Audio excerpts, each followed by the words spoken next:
Associação Casa Espírita Mensageiros do Bem traz um comunicado importante. Atenção! Reabertura gradativa 28 de setembro. Atenderemos nas segundas-feiras com capacidade máxima por horário de 20 pessoas. Atendimento ao público. Primeiro horário para meditação e passe coletivo, das 19h30 às 20 horas. Segundo horário para meditação e passe coletivo, das 20h10 às 20h40. Nas segunda-feiras não haverá agendamento para os momentos da mentalização e passe coletivo. Respeitaremos a ordem de chegada com revezamento de até 20 pessoas a cada 30 minutos. Importante frisar que não haverá palestra pública no espaço físico da nossa casa após a reabertura. Teremos nesse dia a mentalização, passe coletivo e fluidificação das águas. Irradiação à distância segue normalmente às 21 horas. Fique atento à programação e medidas preventivas para o convívio responsável em tempos de Covid-19. Durante sua permanência em nossa casa, higienize suas mãos com álcool gel sempre que necessário. Use sempre a máscara de proteção. Guarde distância e evite aglomero. Cumprimente sem toque.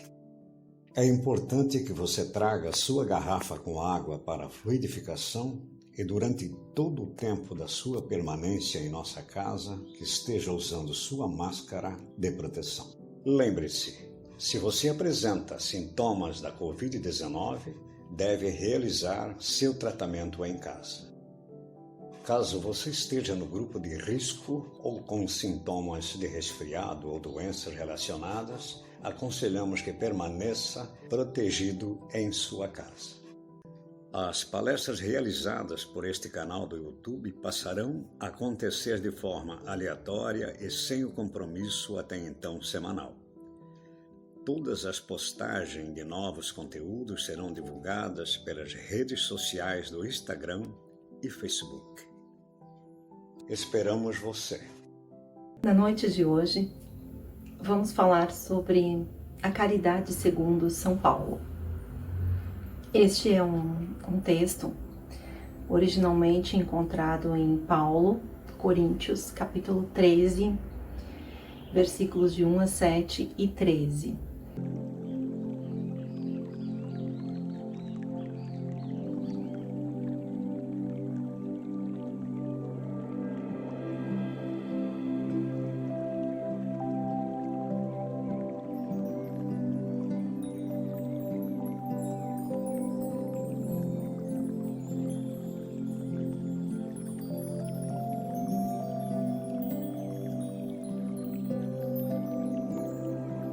Antes de começarmos essa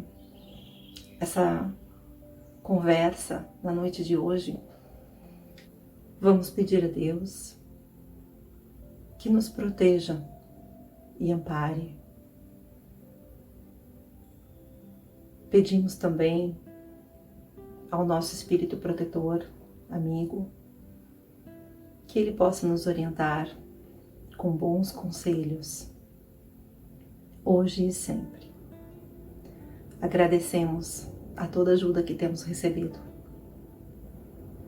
Que assim seja. Essa fala, ela vai ser organizada de uma forma bastante simples.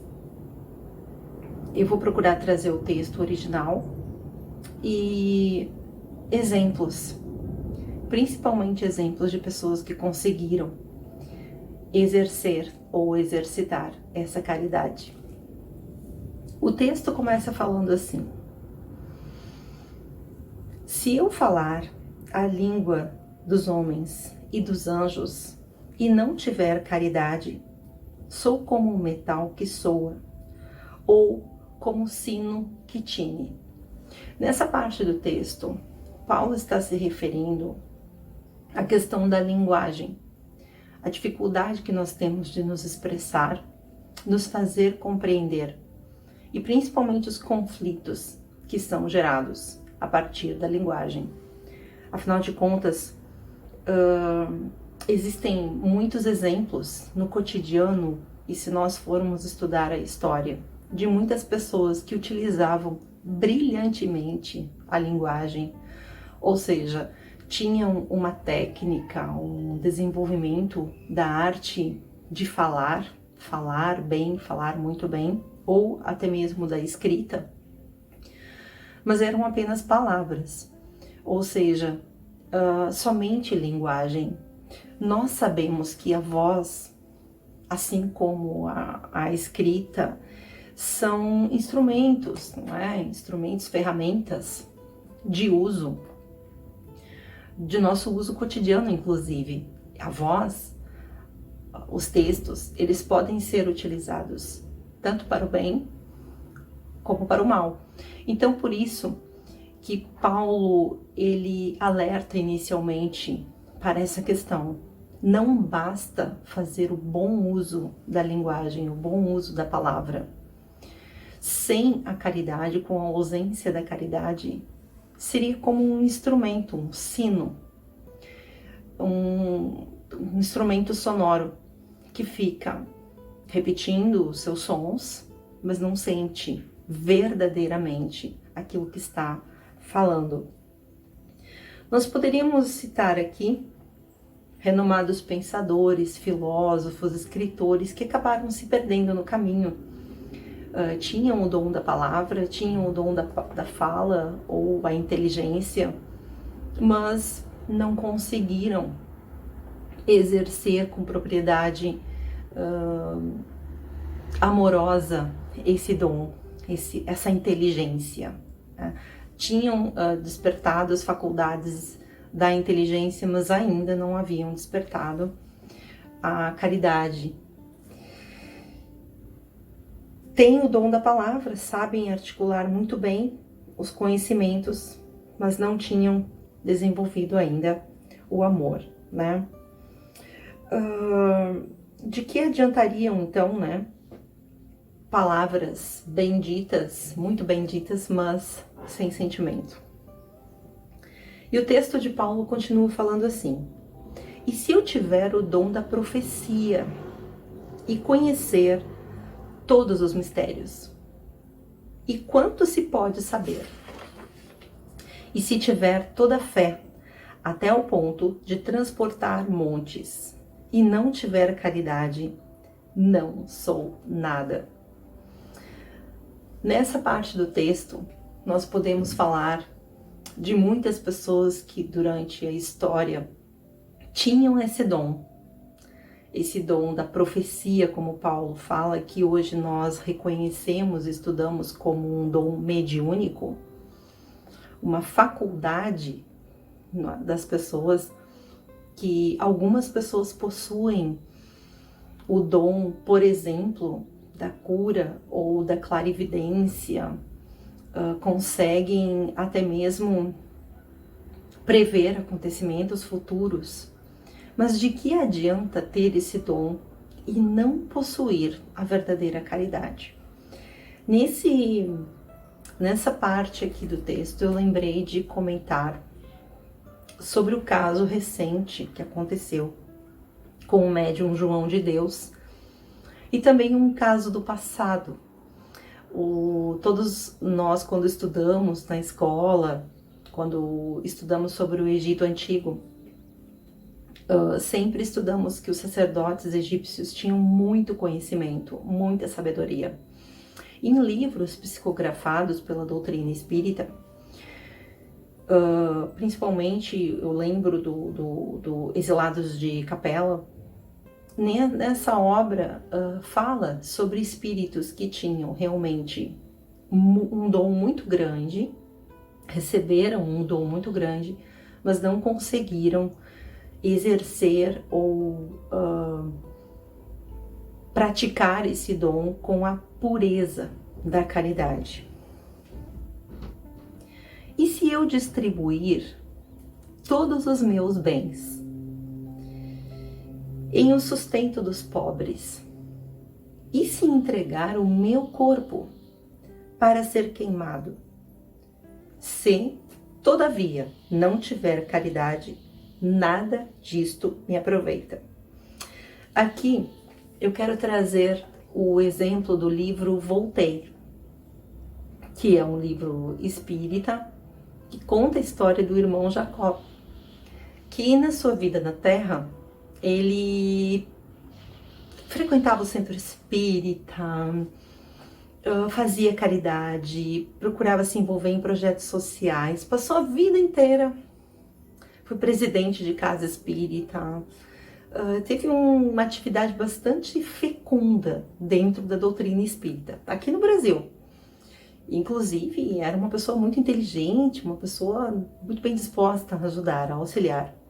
Mas quando ele desencarnou, nessa obra conta a história, ele chegou lá no plano espiritual e ele não tinha luz.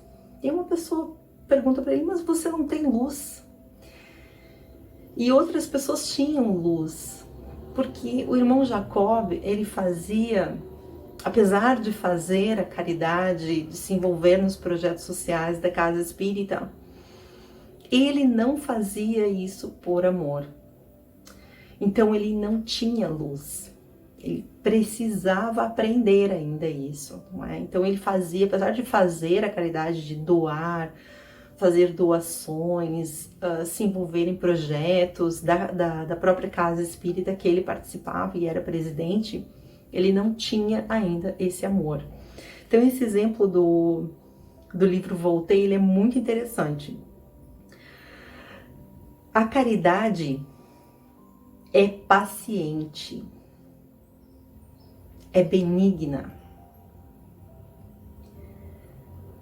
Nessa parte aqui, eu resolvi falar um pouco de saúde, já que estamos vivendo uma crise bastante grande na saúde.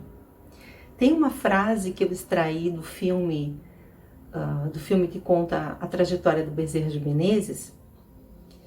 O Bezerra, muito jovem ainda, dando aula, numa sala de aula para seus colegas, e ele fala a seguinte frase em latim: o médico trata, a natureza cura. Essa frase traduzida do latim, ela é interessante para a gente entender esses processos de cura. A bondade, a caridade paciente é benigna. A bondade deve ser cultivada num ambiente de harmonia e de paz. E nós não podemos esquecer que a natureza, ela não dá saltos. E as transformações no universo e no espírito, elas são lentas, elas são muito lentas. Então, às vezes, uma pessoa vem procurar numa casa espírita, num centro espírita, ou em qualquer outra atividade de cura religiosa, enfim, de tratamentos, e a pessoa quer uma cura imediata. Mas a doença, ela demorou anos para se instalar no corpo. Mas a pessoa quer uma cura imediata. É interessante que a gente pense sobre isso, sobre a paciência. A caridade é paciente e é benigna. A caridade não é invejosa. Nós devemos ter muito cuidado com a inveja. A inveja, ela deve ser evitada, pois ela é um atalho para baixar as vibrações do espírito. Cada pessoa no planeta tem o seu papel.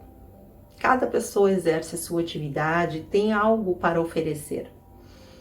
As pessoas não são iguais. Nós somos aproximadamente mais de 7 bilhões de pessoas no planeta Terra, na atualidade. E, segundo uma obra do Chico Xavier, nós temos de 3, 4, até 5 vezes mais o número de espíritos orbitando, não é, a nossa órbita aqui do planeta Terra. Então, somos pessoas, cada um de nós tem algo a oferecer nesse mundo. Nós não devemos, não é, querer invejar aquilo que o nosso companheiro, enfim, a pessoa que está ao nosso lado tem e nós não temos. Isso eu falo tanto no lar, na nossa casa, no trabalho, na casa espírita, na cidade, no plano espiritual, enfim. existem sim trabalhos de maior autoridade moral. O trabalho de maior autoridade moral que nós já tivemos aqui no planeta Terra foi o trabalho de Jesus, Jesus de Nazaré. Então, ele era um trabalho, ele tinha uma grande responsabilidade e sim, ele tinha um papel de grande reconhecimento. É reconhecido até hoje por todos nós. Mas isso também trouxe para ele uma grande responsabilidade, nós sabemos disso. Quanto maior é a envergadura do espírito, maior a sua responsabilidade. A caridade não obra temerária, nem precipitadamente. Ou seja, ela é corajosa e prudente. A caridade possui essas virtudes e não trabalha na ausência delas e nem no excesso delas. A temeridade seria um excesso. A caridade não se ensoberbece, ou seja, afasta-se da soberba. O que seria soberba, não é? A pessoa que ao praticar a caridade, se ela se sentir soberba, não é? Mais que o seu semelhante, ela perde toda a possibilidade de crescer e ser virtuosa na prática da mesma. São aquelas pessoas que costumam, hoje é muito comum, em função das redes sociais que nós temos acesso, as pessoas postarem nas respectivas redes o que fizeram, o que doaram, o que participaram, ou enfim, que se engajaram, não é? E principalmente, o que é pior ainda, é a pessoa se sentir mais que o outro.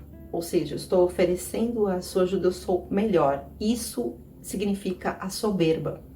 E a caridade, ela não se ensoberbece. A caridade também não é ambiciosa.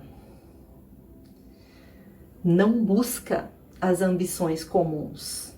Ao homem ligado à matéria, conectado em demasia com o plano material.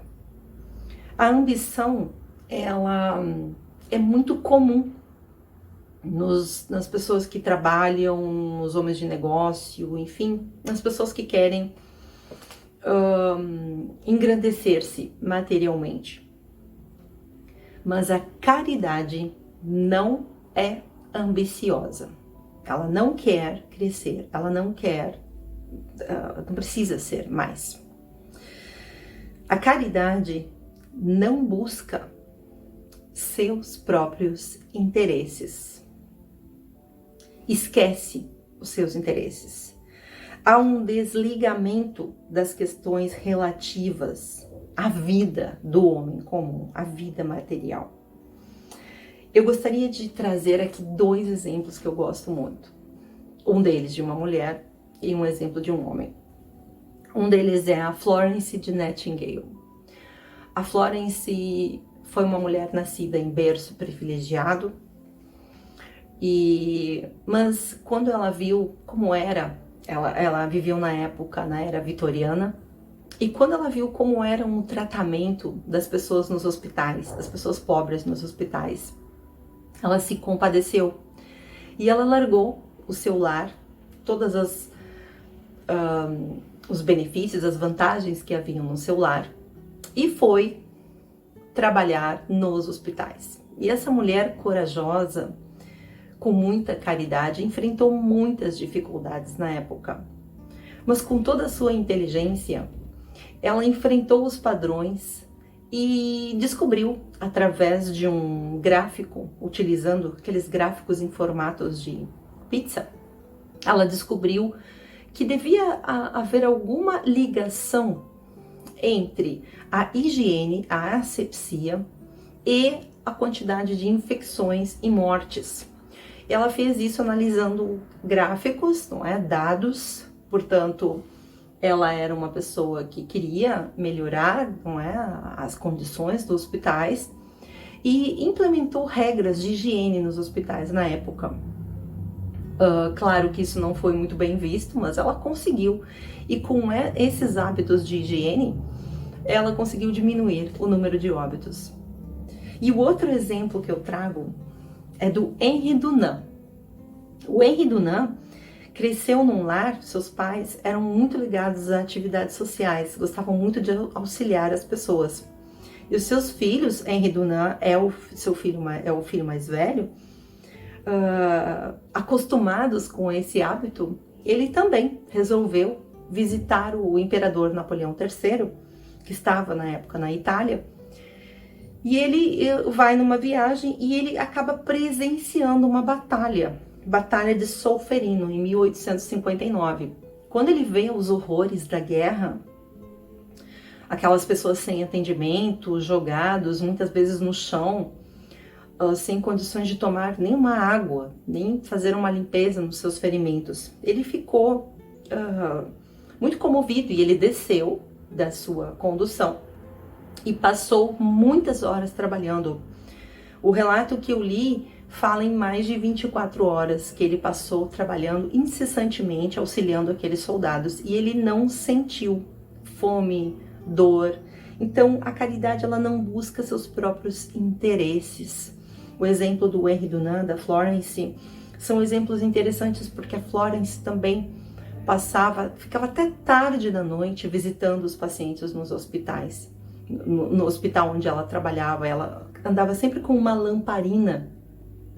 As pessoas que estudam a enfermagem a conhecem bem porque ela é considerada padroeira, né, protetora, enfim, das enfermeiras, a fundadora dessa profissão. Antes de Florence não havia a profissão de enfermeira.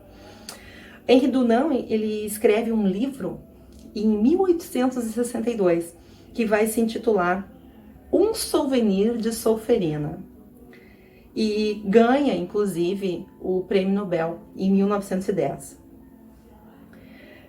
A caridade, ela não se irrita. A irritação, o mau humor, a raiva são da mesma forma atalhos para baixar as nossas vibrações.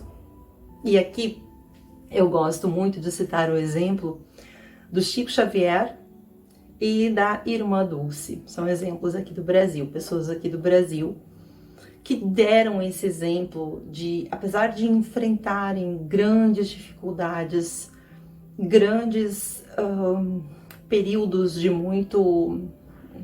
muitas provações, eles não se irritavam, não sucumbiram à irritação. A caridade não suspeita o mal.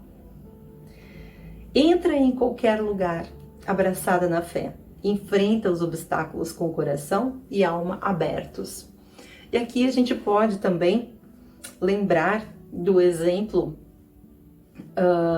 de Dom Bosco, quando ele é obrigado, não é? O prefeito da cidade onde morava Dom Bosco, na Itália, ele não gostava muito da atividade do Dom Bosco, porque ele pegava os meninos que estavam trabalhando para estudarem. Então ele retirava os meninos do mercado de trabalho para que esses garotos pudessem estudar.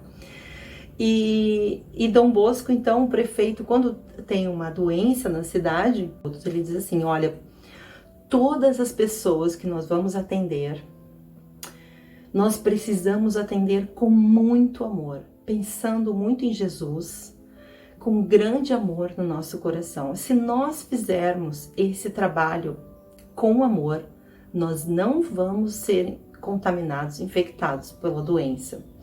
E assim foi. Eles atenderam muitas pessoas e não ficaram doentes. Então, a caridade, ela não suspeita o mal. Ela entra nos lugares. Ela auxilia, não tem medo. A caridade não folga com a injustiça. Não tolera a injustiça, mas folga com a verdade. Então, aqui, com relação a essa parte, a caridade não folga com a injustiça, eu quero lembrar o exemplo do Bezerra de Menezes, que no período em que viveu aqui no Brasil, era também um político, envolveu-se em debates na Câmara porque ele era um abolicionista convicto e enfrentava pessoas que eram favoráveis ao movimento escravocrata, ou seja, ele enfrentava pessoas, mesmo dentro do cenário político, que apoiavam a escravatura aqui no Brasil.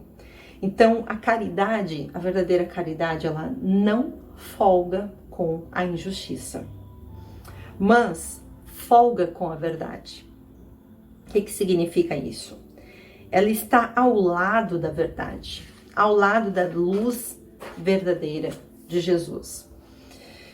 Tudo tolera, tudo tolera. Por exemplo, não é? Eu assisti também ao filme que conta a história de Paulo, e foi daí que surgiu a inspiração para falar sobre esse tema. E o filme relata uma parte do filme muito interessante, que Lucas é preso. Na época, o imperador era Nero, Paulo já estava preso e Lucas consegue ir até a prisão para cuidar dos ferimentos do Paulo. Mas quando Lucas é preso, existem muitos cristãos na prisão. E os cristãos perguntam para ele: nós não sabemos o que vai acontecer. Conte-nos o que vai acontecer. E Lucas fala: olha, amanhã vai ter circo, não é? Teremos circo. Nero vai fazer mais um circo em Roma. E os cristãos se assustam, começam a chorar. Então Lucas faz uma prece, fala para aquelas pessoas e consegue acalmar aquelas pessoas naquele momento. Então, a caridade, ela tudo crê. O que faz uma pessoa se acalmar num momento de grande provação como esse? Ali, preso, outro dia você vai entrar num circo. O que faz uma pessoa ter calma nesse momento? É justamente a fé. Então, a caridade, ela tudo tolera e ela tudo crê. A fé permite ao verdadeiro homem de bem, caridoso, vislumbrar o futuro. Ele pode estar passando dificuldades. O próprio Henri Dunant, que nós falamos há pouco, é fundador da Cruz Vermelha. O Henri Dunant, um dos fundadores, não é, cofundador da Cruz Vermelha. O Henri Dunant morreu pobre, sem muitas riquezas. Como ele era muito altruísta, auxiliava muito as pessoas, ele não teve sucesso nos seus negócios. Ele não foi um homem de sucesso. Então, é justamente essa crença num futuro melhor, numa vida melhor, após esse mundo material, que faz com que essas pessoas tenham essa força para seguir em frente. Vislumbrar as glórias do reino de Deus. É muito bonito quando a gente lê relatos de pessoas como o próprio Bezerra de Menezes, não é? Quando chega na pátria espiritual. Ou as pessoas que conviveram com Jesus, que foram trabalhadores, que são até hoje trabalhadores da seara de Jesus, mas trabalhadores realmente que trabalham com amor. Como eles chegam na pátria espiritual? Como é essa passagem? É muito interessante ler esses relatos e realmente entender a importância da caridade, a importância da fé. A caridade tudo espera. Às vezes é necessário esperar muitos séculos para conseguir perdoar ou para conseguir auxiliar. É necessário paciência e resignação, e a caridade tudo espera. A caridade tudo sofre. É uma dura escolha, causando muitos sofrimentos, ataques, dificuldades, abandonos, desgraças de toda a ordem. Há pouco tempo também assisti, hoje nós temos muitos filmes sobre as histórias de pessoas que foram importantes na trajetória, até mesmo do espiritismo. No filme do Divaldo, quantos sofrimentos, quantas lutas para criar, não é? Junto com o plano espiritual, com seus amigos, a Mansão do Caminho. Então, quantas e quantas noites mal dormidas, enfim, quantas dificuldades foram enfrentadas para conseguir realizar essa obra maravilhosa que auxilia crianças aqui no Brasil, lá na Bahia, que é um local muito pobre, não é? Salvador, na Bahia. A caridade nunca, jamais há de acabar. Há um ciclo no universo, uma força que leva uns aos outros a se ajudarem, alguns mais, outros menos.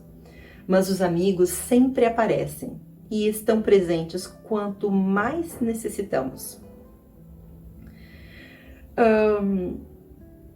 É interessante, até mesmo no filme que conta a história do Paulo, quantas vezes os cristãos foram auxiliados por pessoas que eram cidadãos romanos, que não eram cristãos, mas se afinizavam com a causa, pessoas que tinham dinheiro. O próprio Jesus é enterrado, não é, num túmulo, ou muitas vezes recebeu auxílio de amigos que eram ricos. Os cristãos passaram por isso e nós hoje passamos por isso também. Muitas pessoas em grandes momentos de privação, grandes momentos de dificuldades, são auxiliadas por amigos. Amigos que vêm e oferecem um auxílio. Mas nós também podemos ser o amigo de outra pessoa. Nós talvez não estejamos no nível dessas pessoas que eu citei aqui na fala de hoje. Paulo, R. Dunant, Florence Nightingale, Chico Xavier, Divaldo Pereira Franco, Irmã Dulce, nosso querido, não é? Nosso querido Bezerra de Menezes, Jesus de Nazaré. Certamente não estamos nesse nível, mas podemos fazer pequenas caridades, começar a desenvolver. Podemos chamar a atenção de um filho ou de uma filha, porque está fazendo barulho para o vizinho que está doente no andar de baixo. Podemos oferecer uma mão amiga ou até mesmo um ombro amigo para alguém que precisa desabafar. Precisa somente que alguém o escute. Podemos alcançar um copo de água a um doente e nessa água fazer uma prece, levar a cura e o amor. Podemos ser um canal de cura e de amor. Podemos, em tempos difíceis ou em tempos felizes, auxiliar sempre, porque sempre aparecem possibilidades de auxiliarmos. Eu espero que esse texto tenha servido de inspiração para que possamos ajudar cada vez mais, de forma simples, mas incessante. Lembrando sempre que a natureza não dá saltos, mas a natureza cura. É com muita gratidão que, neste momento, pedimos ao nosso amigo Espírito Protetor para que nos envolva num manto de luz. Uma luz que cura, uma luz benfazeja, uma luz que protege.